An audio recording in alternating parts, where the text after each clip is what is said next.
We've been talking hormone health, specifically those super underappreciated masters of biochemistry. We call them prostaglandins. Those are the control points for many, if not most, of the activities of a cell. That means they're a control point, a major control point for all degenerative disease. And prostaglandins really are the effectors. They do the work in the body when it comes to nutrition. Pretty much all essential nutrients have some relationship to prostaglandin production or prostaglandin activity. And understanding how these things work is going to be very important. It's going to be critical if we're going to be able to harness and leverage healthy biochemistry and soften, mitigate, reduce, relieve the degenerative disease process. We want to understand how these things work.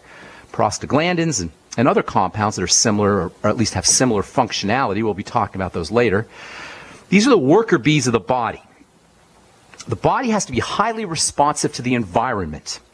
Hormones in general are the mediating element between our environment and our body and our body's biochemistry. Something happens in the environment. We see something, we hear something, we think something, we touch something, we smell something, we feel something, whatever. Something happens in the environment, or we think something, or we eat something, and a biochemical change is initiated via the activity of hormones, via the activity of prostaglandins, which function as a middleman between the sights and sounds and environmental signals in the body. Hormones and prostaglandins and similar substance are middlemen.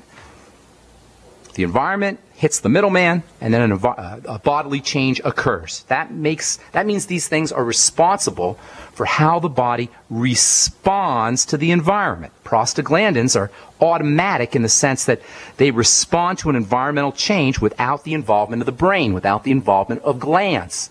So there's an environmental change. You cut yourself, you touch yourself, you smell something, you feel something, whatever. Boom, prostaglandins start to change. Just like that, instantly. This is an amazing phenomenon, and it's what makes the body so exquisitely sensitive to the environment. We see something or think something or have an injury, and instantly prostaglandins are effective and a response is initiated. Instantly. And this instantaneity, this instantness, gives the body its amazing sensitivity. The most important point is that this is all derived from essential fatty acids. This exquisite sensitivity that the body has is ultimately derived from essential fatty acids. You think it makes EFAs important? You better believe it does. Now, I'm always hesitant to say what the most important nutritional supplement is. There's not one most important nutritional supplement. It's like having a baseball team. You don't have a most important position in your baseball team. The third baseman is just as important as the shortstop and the second baseman. You're not going to have a very good baseball team if you're missing any of the 9 baseball players. No matter how good your team is, you're not going to win many games with only 8 baseball players.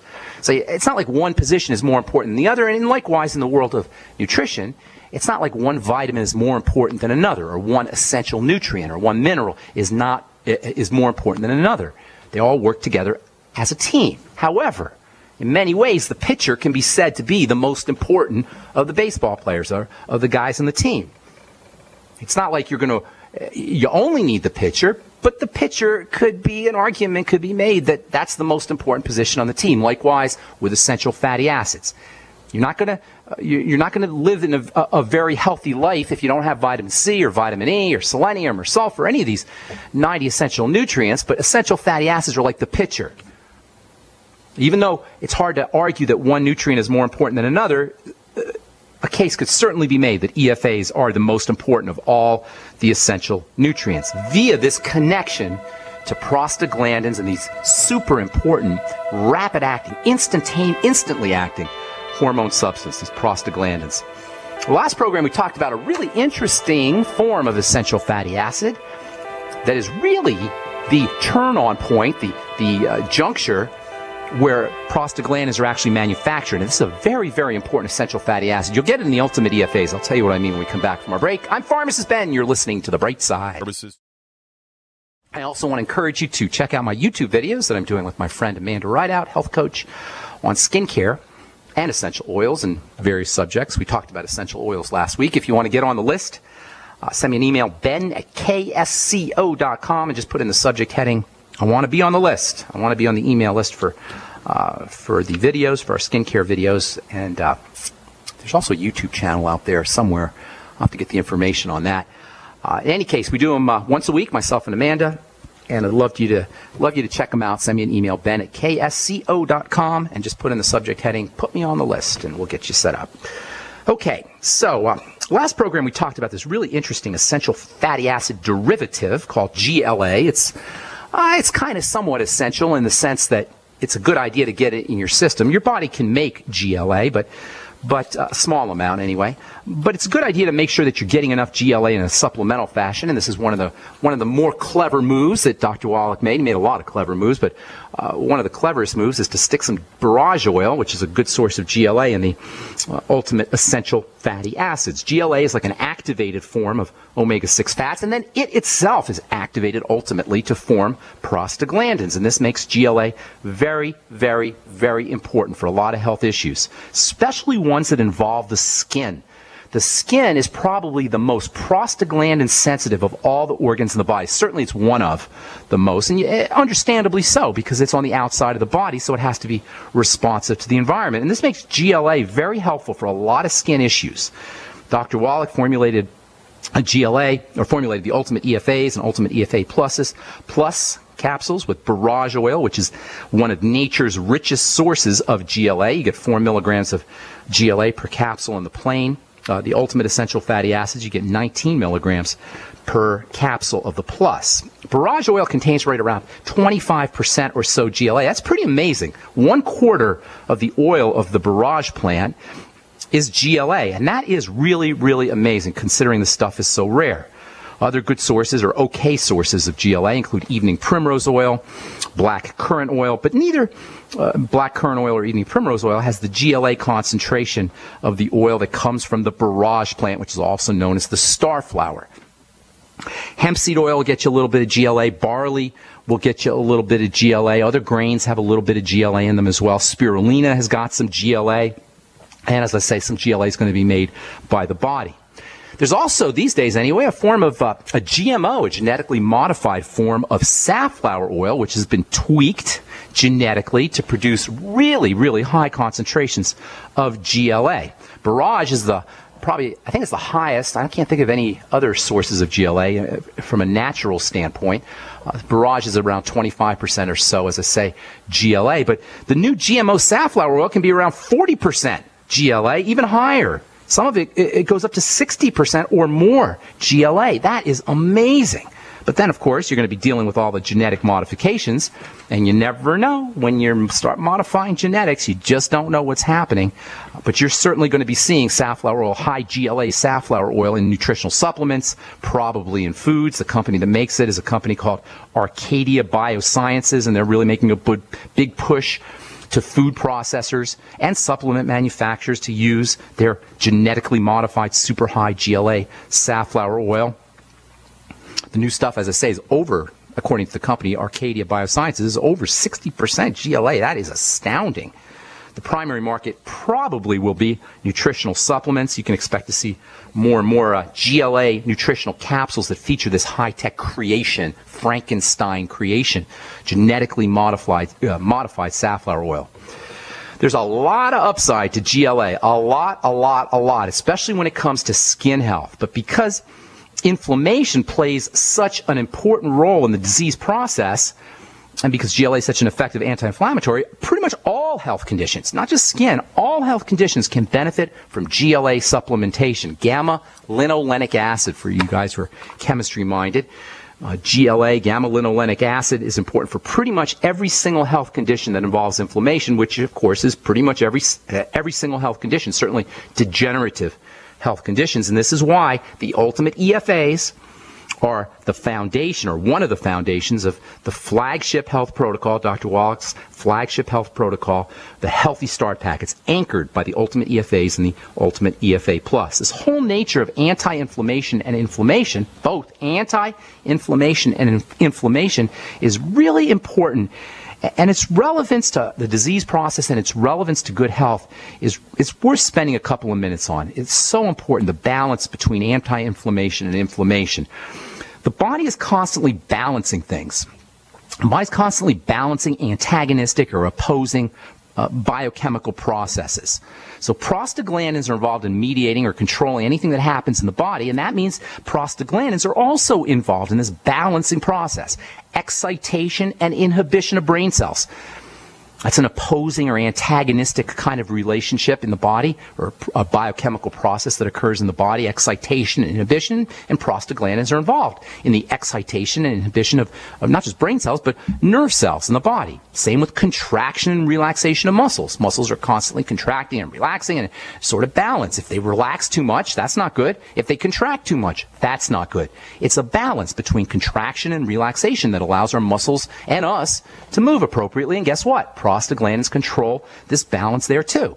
Same with dilation and constriction of blood vessels. You don't want your blood vessels opening or dilating too much, and you don't want them closing or constricting too much. And again, it's prostaglandins that mediate or control this dilation and constriction of blood vessels. These are all examples of antagonistic, opposing processes that occur in the body that have to be tightly controlled and tightly balanced to keep us healthy.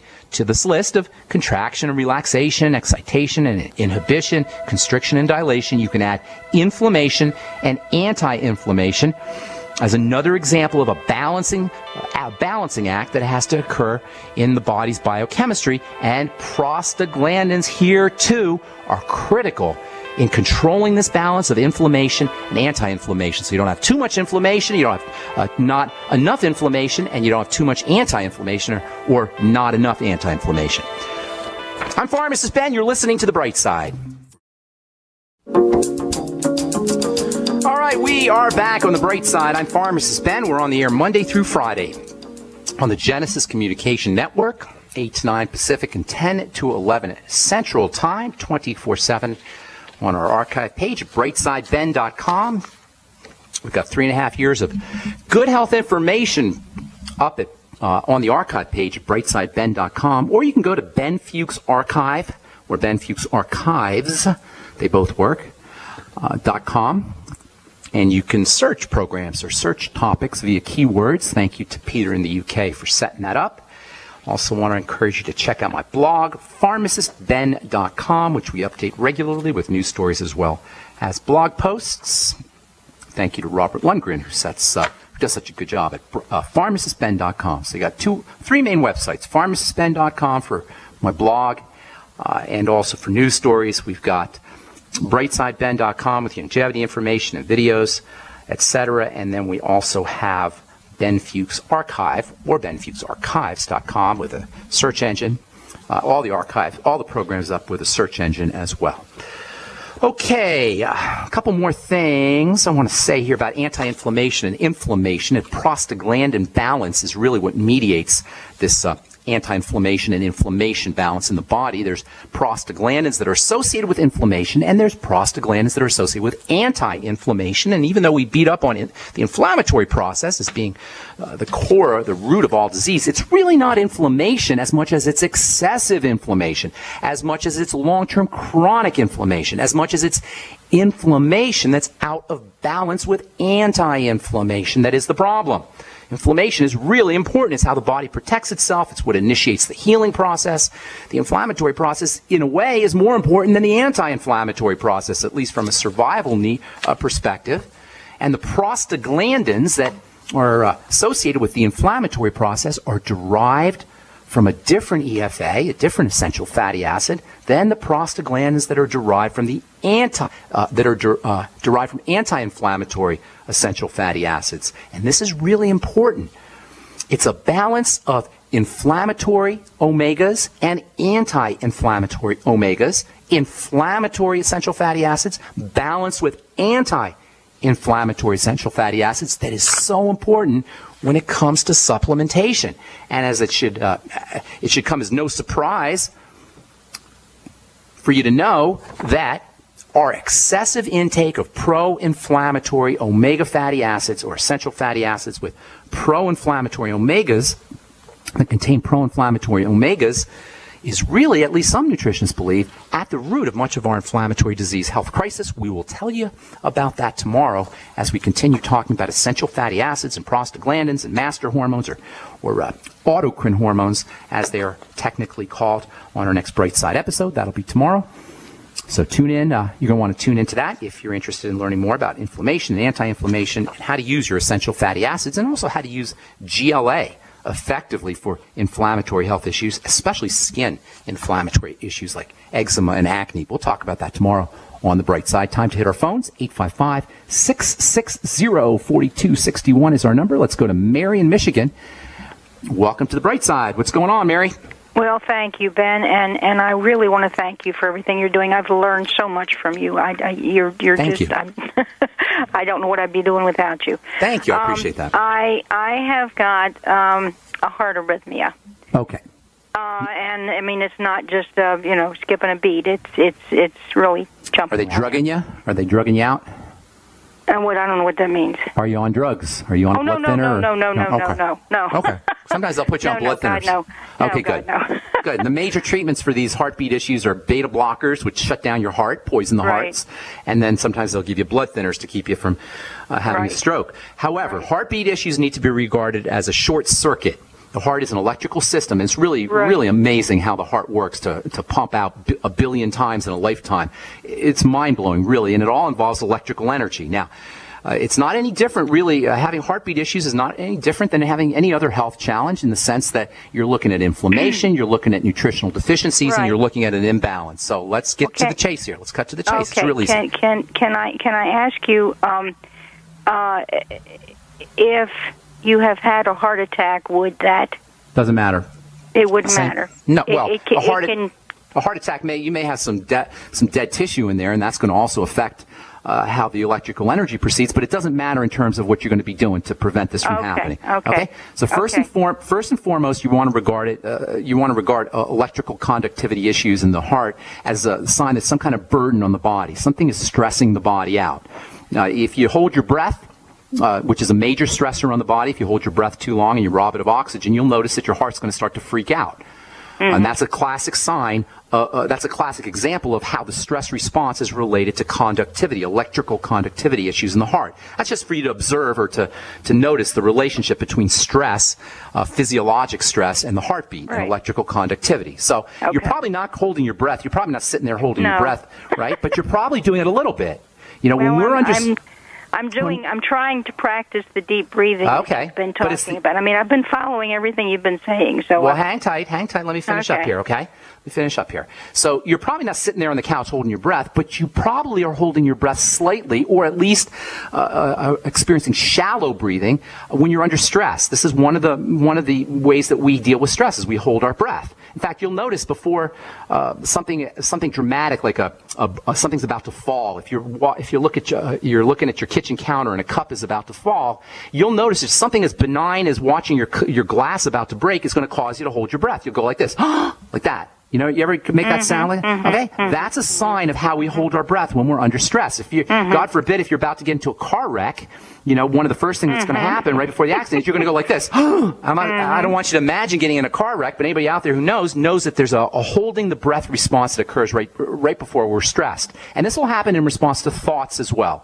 So you got to be able to watch out for when your breathing becomes shallow or when you're holding your breath, and then you want to start you want to reverse that, and you want to, with volition and with will and with attention, with consciousness, practice slow, deep breathing at those times. In addition to the 2 minutes a day that you're spending on the couch, slow, deep breathing as an exercise, whenever you notice you're holding your breath, you want to turn that into an opportunity to deep breathe. That's step number one. Step number two is going to be to eliminate the entrance of any toxicity into the body, and sugar is a major toxin.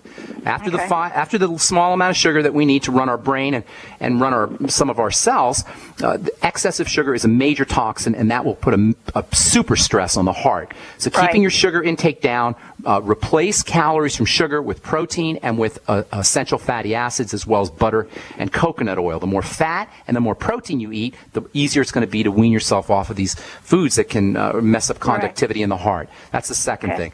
The third thing is you want to start to take in electrical nutrients that are electrical, and there's lots of them. Are you on the Healthy Start Pack, Mary? I am doing the BTT. BTT. Stay on the BTT, and you may want to double your dose. Make sure you're sipping on it. Yeah. Make sure you're on the essential fatty acids, which are also electrical.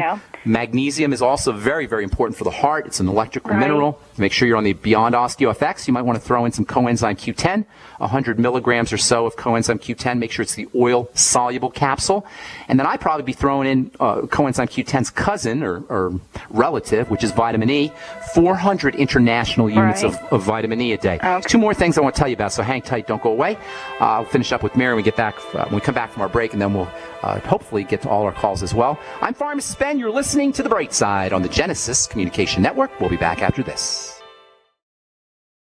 All right, we're talking to Mary in Michigan on The Bright Side. Mary, I'm going to go a little quickly here, okay, because I got a bunch of calls I want to get to. So number one, slow, deep breathing. Number two, if you got any digestive issues, link those to foods and eliminate those foods. That's so important. Okay, well, you still got an issue, so something's missing here. I do. All right, well, let me keep going here with some nutritional supplements. The BTT, keep doing that. Sip on it. The Beyond Tangy Tangerine is loaded with the B complex, which are your electrical conductivity vitamins. Cells conduct electrical energy using the B vitamins. Make sure you're getting lots of them. Fresh vegetable juices is also a good source of the B complex. Any fresh veggies. Any fresh veggies will help you. And then the BTT, as I say. A couple other things that could be important in addition to coenzyme Q10 and vitamin E, which we talked about before we went to break. Arginine is very important for the heart, and taurine is also really important for conductivity issues. They put it in Red Bull for that reason. What was that one? It's called taurine, Taurine. Get yourself about 200 milligrams to 300 milligrams a day as a supplement. It comes in 100 milligram capsules, so 2 or 3 of those a day. I'd be using some vitamin A. 20,000 international units a day of vitamin A as well. And then there's a really interesting kind of amino acid sort of substance that we don't talk about a lot, but we probably should, and it's called carnitine. You probably heard of that. Okay. And you, there's different types of carnitine, but you want to at least maybe 500 to 1,000 milligrams of carnitine every day. 500 milligrams of carnitine is probably a good idea. Anywhere from 100 to 1,000 milligrams, but 500 milligrams is a good idea of carnitine. There's a carnitine that's blended with arginine. It's a little pricey, but you might want to try that, or just get plain old L-carnitine and see how you do. And last, but most certainly not least, potassium and sodium balance is extremely important. Excessive sodium can cause arrhythmias and heartbeat problems. Use the Swear V, which is a wonderful way to get a sodium-potassium balance. If you haven't tried the Swear V, I fasted on it Friday, Saturday, and Sunday. Did a 3-day fast just using the Swear V, and it wasn't not hard at all, and I lost 8 pounds or so. The Swear V is an amazing, amazing supplement. It's not really a supplement, it's a food, but it does have an easy-to-absorb sodium and potassium balance, and that might be something else to try. I did say magnesium. The OsteoFX, Beyond OsteoFX is also going to be helpful. I'm sorry, one real quick, because I want to get to some more calls here. Real quick, Mary. Well, I just wanted to know if I were to email you what I should put in the headline, because I need to talk to you about being so cold all the time. And well, you got lots of problems. You got lots of stuff happening. Thyroid's probably involved. I talked to you last year, and it helped so much. Okay, we'll do it again. We'll give you another consult again. Send an email. Put Mary from Michigan in the heading, Ben at ksco.com. I'm going to let you go, Mary. Thanks for your call. Appreciate it. God bless. Have a beautiful day. Okay, David in California. What is up, my friend? Hi, Ben. How are you? Doing good. What's going on? Thank you for everything. Thank you. I have a friend, 82 years old. Okay. And she is just consulting a surgeon for hip replacement. Yeah, well, they make a lot of money with hip replacements. Now, I'm not saying she doesn't need one. I don't know her case, and she's 82, and if she's got 8 decades of bad living, she may need a hip replacement. Well, actually, she's other than Premarin, I don't even know what that is. That's all she takes. Well, Premarin will shut down her, it'll affect bones, and that's not a great medicine, pregnant mare urine. It's a derivative of horse piss, if you will. I think I can say that. Horse urine, and they extract the estrogen out of the horse, and they give it to people. That's clever. So anyway, pregnant mare urine, that's what Premarin is. So in any case, building up tissue is what you want to look at. Number one, always correct digestive issues, because if you don't, and at 82, chances are she's not processing her foods and nutrients correctly. And if you're not, it doesn't matter what you take. So you got to make sure that she's processing her nutrients correctly, and that means patching up the digestive system, using the Biolumin Nightly Essence. She can try the Swear V and the Amasai also, which are tasty ways to restore digestive health. The Ultimate Enzymes are also going to be helpful for a couple of reasons. Number one, they'll help her process her nutrients. And number two, they have anti-inflammatory properties also if you take them on an empty stomach. So use the Ultimate Enzymes after meals, as well as in the middle of the day on an empty stomach. And then A little apple cider vinegar will be helpful. Glucosamine can be really helpful for all building needs, and that includes skin building and cartilage building and bone building and building anything, really. Use the glucogel caps, and then take the glucogel caps with the digestive enzymes and after meals, and that will help the absorption. And whenever you use the glucogel caps, you want to make sure you're getting enough vitamin C. Vitamin C and glucosamine work hand in hand. That'll be your Beyond Tangy Tangerine. So the Healthy Start Pack, the Biolumin Nightly Essence, the Swear V products, those can be helpful too. Correct digestive issues with digestive enzymes and eliminating problem foods, that's also going to be important. And make sure she's getting enough protein and essential fatty acids. Those are your prime building nutrients along with vitamin A and zinc. I'd be using 20,000 international units of vitamin A every day, along with the entire Healthy Start Pack, 50 milligrams of zinc picolinate a day, along with the entire Healthy Start Pack, and then making sure she's getting enough protein. The ultimate EFAs, EFA pluses can be helpful. GLA, as we've been talking, can be helpful. And then making sure she's got a good source of protein consistently throughout the day. Eggs, whey, seafood, if she can handle those. The Slender FX, if she can handle that. And sometimes protein's a little tricky because it's a little hard to process.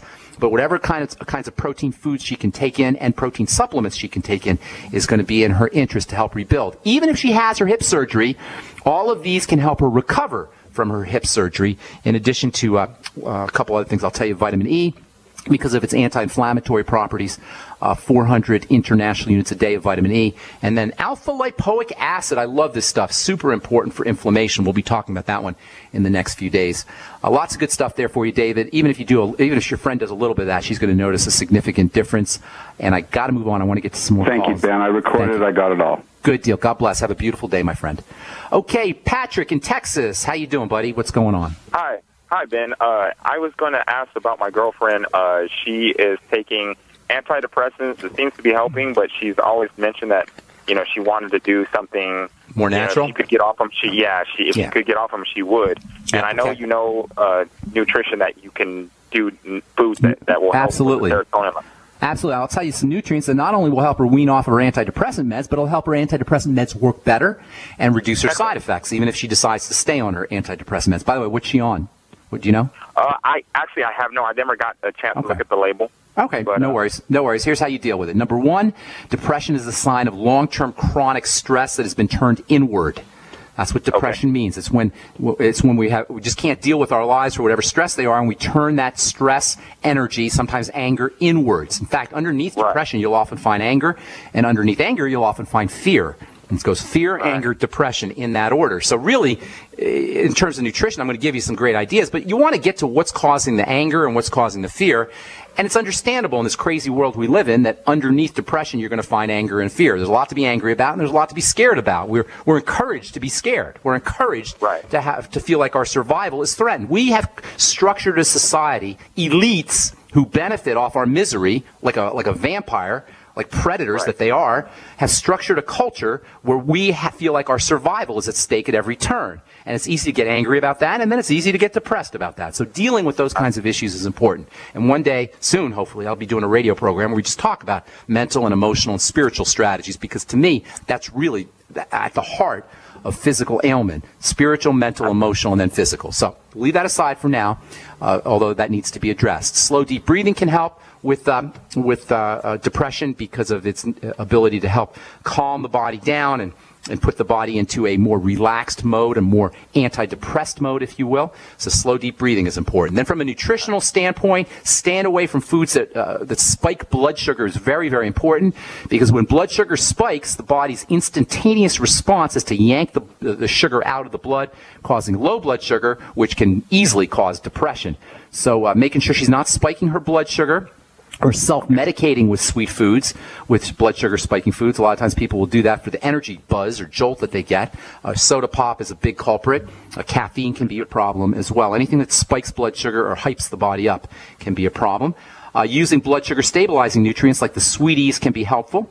And then also for all depression needs, you want to think B vitamins. I said the B vitamins were your energizing vitamins, and they are, but they're also the brain vitamins. B for brain vitamins. Any brain issues or emotional issues, think B vitamins. In fact, niacin, for example, has been used to treat social anxiety disorder, anxiety issues. Niacin deficiency is associated with mental health issues like schizophrenia and autism and even depression. So high doses of the B vitamins, including injections of vitamin B12, might be something that she wants to think about. You'll get your B vitamins in the Beyond Tangerine. Have her sipping on that.